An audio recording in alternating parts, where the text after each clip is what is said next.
So this is the closest that you're gonna get to the Illuminati and Dominican Republic. So if you're looking to penetrate power circles, create legacy in elite circumstances in Dominican Republic, this video is for you. My name is Jonathan Mentor. I'm a revenue architect and the founder and CEO of Successment.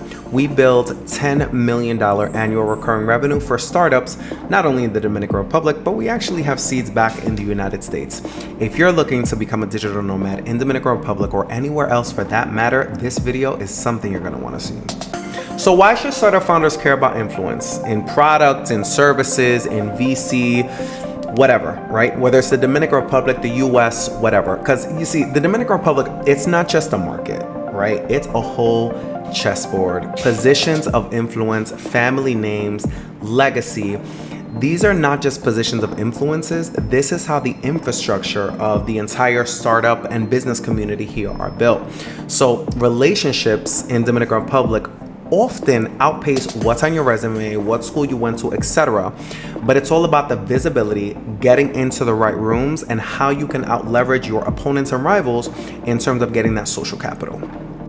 So what's ANJE? ANJE is the Asociación Nacional de Jóvenes Empresarios, or basically the National Young Entrepreneurs Association.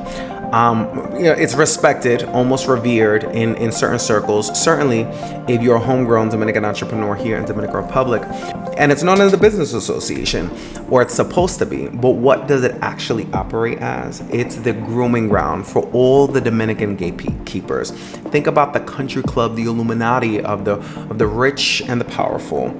All of those inherited generational wealth families that control all of the major industries here in Dominican Republic. If you're in a significant industry that's an economic pillar in the Dominican Republic, chances are you, one of your kids, one of your grandkids are going to be an ANJE. And sure, it is a business association, but just like in any other business circle, it's not the only one. There's Pro Dominicana, there's ITLA, there's Promipymes, there's Creban Reserva, there's Impúlsate Popular. There's a lot of different business circles, especially within startup and innovation, that exist in the Dominican Republic. So if you haven't heard of ANJE, don't feel bad. If you have heard of them, they're worth looking into, at least if you want to get a head start on stuff. So who's really inside of ANJE, and why should founders and startups pay attention in the Dominican market? These are the families of the people who started, the agriculture industry in Dominican Republic, the aviation industry, banks, real estate, media, all of these family-owned empires, these barons in trade and policy and banks and finance, all of these things. In rooms like this, like ANJE, you don't walk in to impress. You walk in to observe who else belongs to the table and who else you're supposed to be doing business with. This doesn't immediately count you out, but if you have a seat at that table, it does give you a distinct advantage. And let me tell you something, ANJE can open up a lot of doors, and that should matter to any founder or digital nomad who's serious about doing business from Dominican Republic. But if you want access to government, capital, press, great, but there's also kind of a counterculture. There are a lot of founders, startups, and organizations that are building their own tables and their own seats. So while the old guard is worrying about guarding the old, the new guard is worried about in with the new.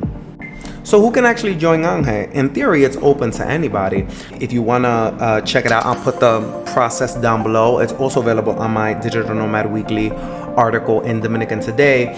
And ANJE, they watch trajectory, like they watch the growth, not just titles. And sometimes they don't always know how to evaluate the kind of velocity that some startups and founders bring. So if you have ANJE in your sights, if you're looking to break into power circles of influence because you know how that leverages your capital, your government, your access to talent, your access to visibility, it's an important play to make, cool, but just know that they don't always evaluate innovation in the way that innovators innovate.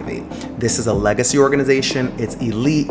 Think of them as the golf of the world, not like the basketball. ANJE can definitely be a cheat code. Let me just let this be very, very clear. ANJE can definitely be a cheat code to getting access, visibility, and accelerate your trajectory as a digital nomad, a startup founders, for those who fit the mold. But for real, the power is starting to shift in Dominican Republic. There is a powerful counterculture where founders aren't just entering to play the game, they're redesigning the board.